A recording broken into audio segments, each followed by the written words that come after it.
Hold on, sir. Sir. Sir. Stop. Keep your hands up, all right? Just keep your hands up. What are you talking about? What's going on? I'm going fishing.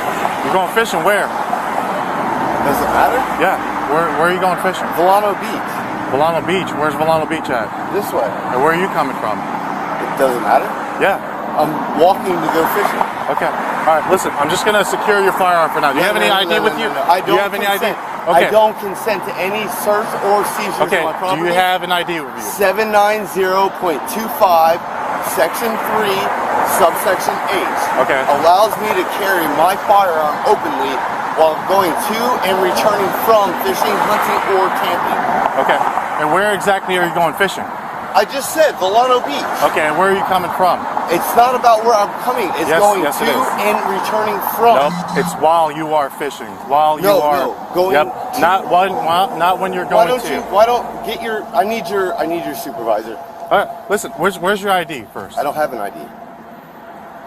You don't have an ID? No. Okay. I'm not doing anything illegal. 901-151. I don't have to show ID unless I'm suspected of a crime, about to commit a crime, or have committed a crime. Alright guys, welcome back to the channel, the place where rights get explained, exercised, and defended in real time. What you're about to watch is another perfect example of why knowing the law matters.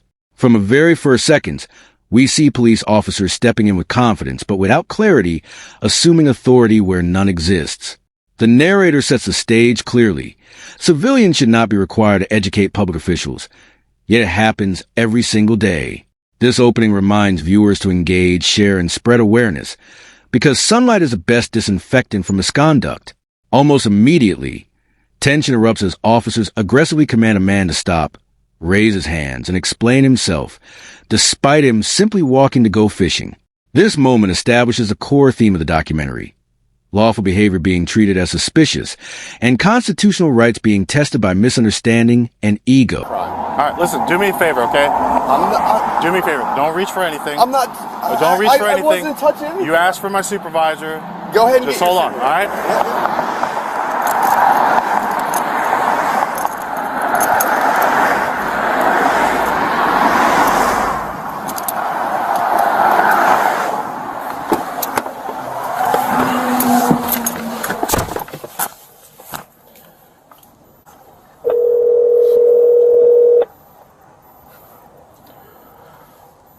Hey, Sarge, he's requesting a supervisor. So he says he's going fishing, and he's walking here on US 1, and he's going to Volano Beach, and he's refusing to give me any ID.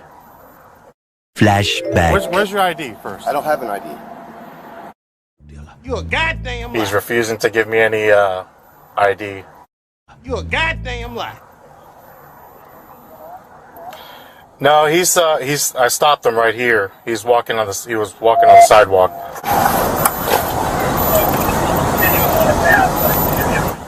Yeah, he has got a fishing pole.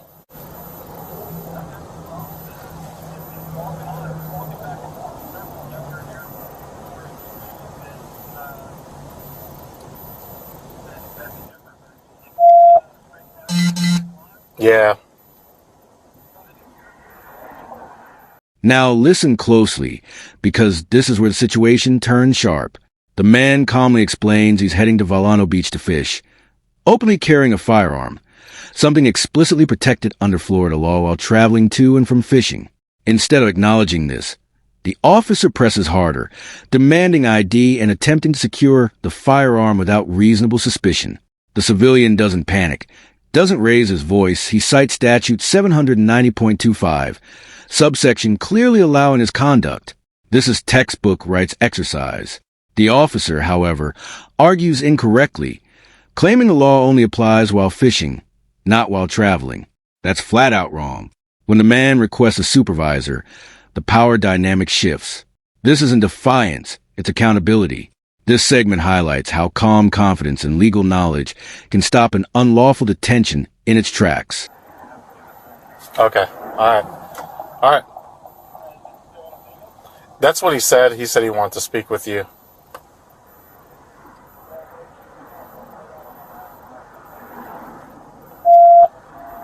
Okay. All right. Let me tell him that he's good to go, and then if he's good with that, then that's pretty much it. All right. I'll let you know. All right.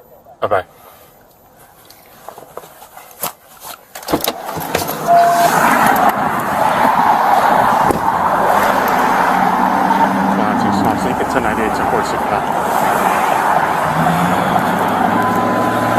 I got a question. You're not going back and forth, right? You're going there to fishing? Okay. All right. Going to and returning from. Okay. So But you're not just hanging around here. No, I'm not. Dude, you saw me. I was walking down the road. Yeah, but here's the thing. We got a call that you're. I get it. I get it. Yep. I get the call. Yep. As long as you're respecting my right now. Yep. I'm just going fishing. Okay. I'm going to the Volano Beach Pier. Yep. The fishing pier or whatever. Okay. All right. You're good to go. Did you still want to speak with my supervisor, or? No, well, you came at me a little. I get it. Here's the thing. We got a I call. talk to you. I can treat you like a person. Yep. You can treat me like a person. I will, and that's what I'm doing right now. Okay. So. All right. Well, as long as we're under the same understanding, I'm good. Yes, sir. Yes, sir. All right. Perfect, man. Okay. Have a good day. You too.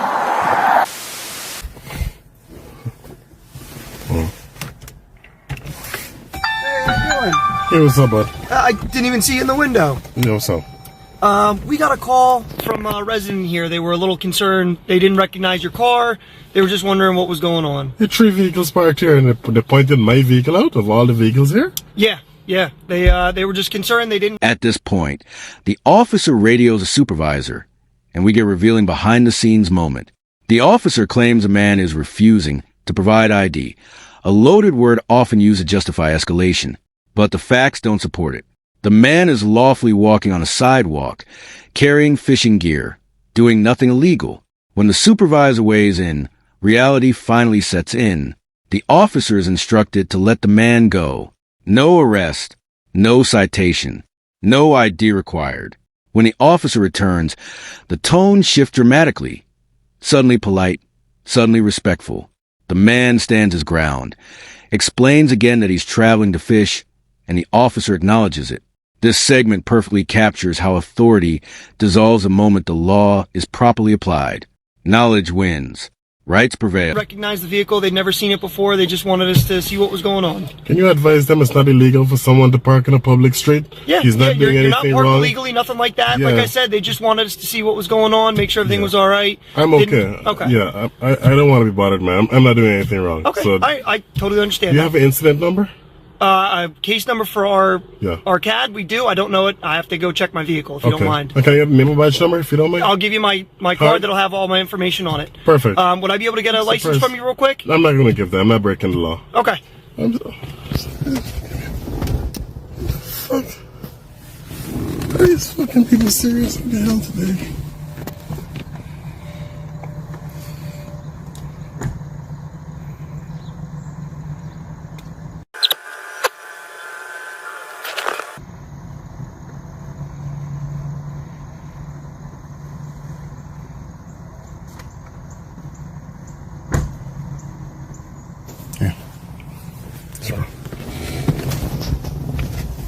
All right. I'm not answering any questions. Okay. Yeah. So this is all of my information on the front of the card. Sure. My name, phone number, email are on here if you have any questions. All right. Back is going to be the case number for Perfect. the incident. That's what you were asking for. All right. All right. So I see you're here from. Do you know somebody here? Any particular? I'm not going to reason answer you were any parked questions. here? Public street, public area. Anyone can be in any township at any point in time. Okay. So I'm not going to answer any questions. Okay. What exactly did they say? They just gave us the description of the vehicle. Just when you think the lesson is over, the documentary pivots to a second encounter. And this one hits even closer to home. A man sits peacefully in his legally parked vehicle on a public street. No crime, no disturbance. Yet police arrive because a resident felt uncomfortable. Let that sink in. Discomfort is not a crime. Suspicion is not a crime. The officers admit immediately that the vehicle is parked legally, but still attempt to gather identification and personal information. The man refuses politely, asserting his Fourth Amendment rights. His frustration is real and justified. This interaction shows how often police are dispatched not for crime, but for feelings. And feelings do not override constitutional protections. They just said it was Tinted windows. They didn't see anybody inside. The vehicle wasn't running. They were just concerned, didn't know what was going on with it. So who the hell could have called? Like, it doesn't make any sense. These people parked here around the same time I did. They're just watching it. My car? That's crazy. That's the vehicle they gave us. And like I said, they just gave us a call. They were concerned. They didn't know what was going on, or why they were here. They wanted us to come and talk with you, see if you wouldn't mind chatting with us, make sure everything was all right. That's crazy, man. All right, yeah. So, I mean, would you mind heading out of here? I don't know exactly what your plan was. Why would I need to head out of here? It's just making somebody uncomfortable. So they uncomfortable is not against the law. I understand it's not against the law. Good. Like I said, They gave us a call. They wanted us to talk with you, see if we could figure out what was going on, why you parked here. Let's try this approach. How about you inform the caller that this individual is not breaking the law? They're in their car. They're on a public street. They have every right to be here, just as them and their families too. Leave him alone. Okay. It's simple as that. Like I told you, as soon as I came up, you're not parked illegally, nothing like that. They gave us a call. They wanted us to talk with you. That's I know, but you're asking me to head out because they're uncomfortable. Uncomfortable is not against the law. Neither is suspicion. I'm not breaking the law. There's no crime until there's a crime, right? And I'm not here to commit a crime. Okay. I'm here for a legit reason, and I'm just parked in a public street. Okay. So tell them just to leave me alone. I'm not bothering anyone.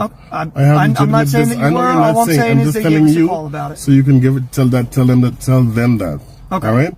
Because some people need to mind their business. I'm not doing anything. Here's where the conversation gets real. The officers explained that someone didn't recognize the vehicle and called it in. That's it. No allegation. No illegal behavior. Just fear of the unfamiliar. The man responds exactly how every informed citizen should, by calmly explaining that public streets belong to everyone. He refuses to answer investigative questions that have no legal basis. When officers suggest he leaves simply to make someone else comfortable, he pushes back firmly. Being uncomfortable is not against the law. This is a powerful moment. It exposes how easily rights can be eroded when citizens comply out of convenience instead of principle. I haven't done anything. Totally understandable. I get where you're coming from. So, I mean, like I said, I understand you're not doing anything wrong. You're sitting in your car legally parked on the side of the road. Public road. I get it. All right. The only reason I asked if you wouldn't mind leaving was obviously, like I said, somebody was uncomfortable by it. I get that's not against the law, but I didn't know if you were willing to keep going with whatever it is that you had going on. I prefer to educate them rather than leaving. Okay. Educate them so that they'll know better next time if someone parks in the street to just leave them alone and observe. Okay. So educate them. I'm not gonna go. Okay. I'm not gonna give them that satisfaction. Okay. So if you don't mind sharing with me, you said that you were here for a legitimate reason. Do you mind sharing with me what that reason is? No, I'm not gonna share that reason. Okay. So you don't want to talk to me at all? No, because they're not gonna trump my Fourth Amendment right. You see, right, I'm not talking with them about what your reason is. It's just but because of their fears, I'm not gonna answer to someone else why I'm here if I'm not breaking the law, right? The law allows me to travel freely, uninterrupted, right? And that includes parking too. So I just want to be uninterrupted. Just because they don't understand how the law works, it shouldn't violate my Fourth Amendment right. I understand that. Yeah, so I'm totally with you. Like I said, that's not for their information. That's for us, because I don't know if they're going to call us again or not. I'm going to obviously tell them that you're legally parked here. You're allowed to be here. There's nothing wrong with you being here. But just to avoid any conflict in the future, if they got upset by the fact that you didn't leave, I'm going to tell them he's not doing anything wrong. You guys don't have to go intervene. I want to make sure that doesn't happen, though. Well, they should understand that if you explain it to them. And I'm going to. Trust me, I'm with you. Like I said, if they, hear it from us, hopefully they'll listen to it, but not everybody does, right? If they call you guys back, you can tell them they're harassing you. Stop abusing public officials, because... The man takes a step further. Instead of leaving, he insists on education. He wants the officers to explain the law to the caller, so this harassment doesn't happen again. This flips the script completely. Rather than bending to pressure, he demands accountability and proper use of public resources. The officers begin to agree, acknowledging that he's legally parked and doing nothing wrong. Still, they probe, asking why he's there. Again, he refuses, and he's absolutely right to do so. The Constitution does not require explanations for lawful presence. This section reinforces a critical lesson. Silence is not guilt, and privacy is a right. Gotcha. You explained to them, you were here, you checked it out, there's nothing illegal going on. Leave him alone, ma'am or sir. Have a good day. Okay. That's it. That's the end of it. I'm with you. And you should also check your brakes, man. Your brakes making a lot of noise, They're making man. They need to be changed. Yeah. Well, I appreciate you talking with me. I appreciate you being Sure. cooperative. So, like I said, I didn't mean to bug you, but we got the call about it. We got to do You our gotta due check it out. diligence, I talk with you, understand. make sure everything's all good, I okay? understand. I accept. Not I accept. I respect your professionalism, okay? I'm not trying to violate my rights or anything, so thank you very much. All right. Have All a right? good one. You too, man. As the encounter winds down, the officers finally concede the point. They assure him they'll inform the caller that no crime is occurring and that he has every right to be there. The tone becomes respectful, even apologetic. The closing narration ties everything together perfectly. Police don't need to know every law, but the ones they enforce, especially those involving rights, must be known by heart. This documentary ends with a clear call to action. Know your rights, record interactions, educate others, and never surrender freedom for convenience. Because rights not exercised are rights slowly lost.